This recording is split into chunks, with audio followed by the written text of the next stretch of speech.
It was just about a year and a half ago that we made an announcement right from this table that we had decided that the only way to really capture all the construction information that we felt like we wanted to capture on our channel was to build a house for the channel and record every single step. So we bought a lot. We bought it last May, a year ago, May. And we started into the process of understanding soils and slopes and cuts and fills and structural engineering. It was a lot that had a lot of site prep that just had to be done, and we knew that when we bought it. Several reasons that that was and still remains the right lot.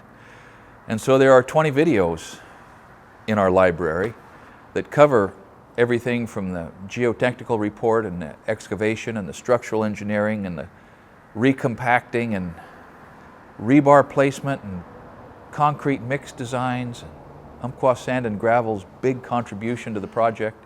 Now, we showed you the preliminary drawings, the elevations, the floor plans, and man, we got a lot of really, really great suggestions. I think probably about 14 specific home run suggestions on ways to tweak the elevation, ways to tweak the floor plan that just made a lot of sense. And I am really just so glad that we didn't press forward with the plans the way they were. So Gary Fadness, Bugling Heights Design and Drafting, is on his third revision.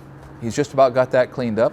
It's ready to go to the structural engineer, who for this phase of the project will be Dave Thomas. You'll meet him. The house is much better.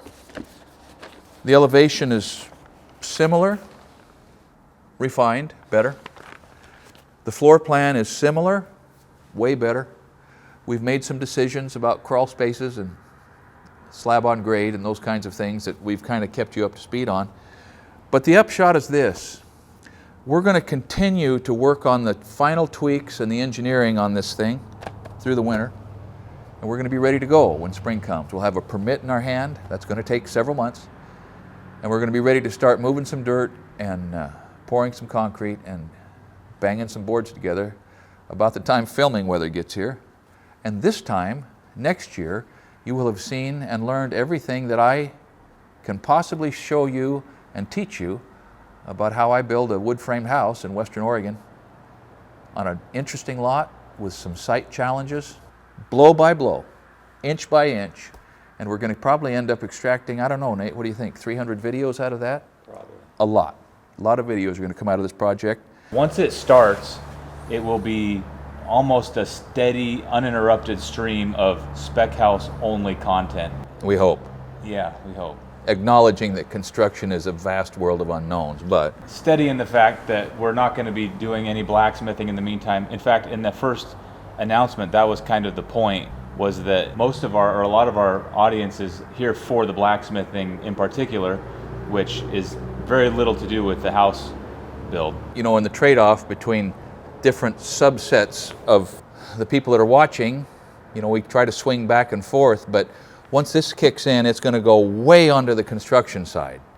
So hopefully that's all right, because we bought the lot and we just about have the plans and we've got to do it. So hopefully that'll be engaging. We bought the lot about 2 weeks after we first had the idea to even build a house.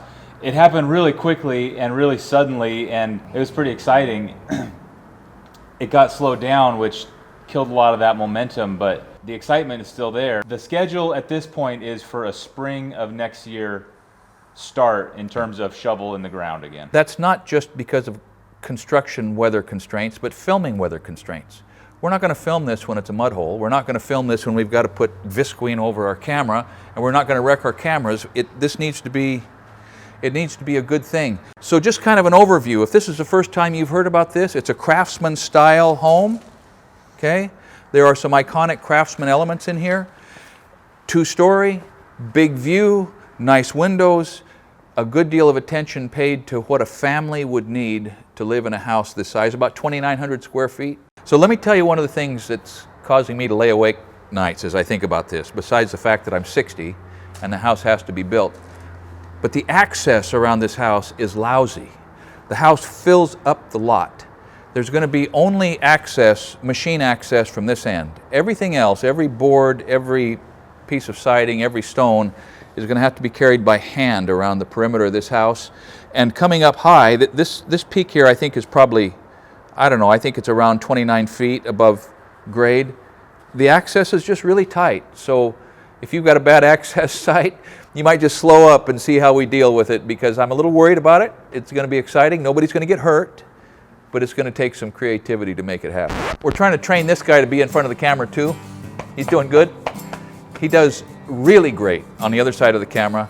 He does things over there I could never approach, and I don't even really understand when he describes it. But we're going to continue to team up on these things. We're going to make something happen that we think has never been done before. And I would just like to emphasize how much this depends on you and your continuing to watch. And we hope that what we are doing is valuable to you. So hang in there. Thanks for watching.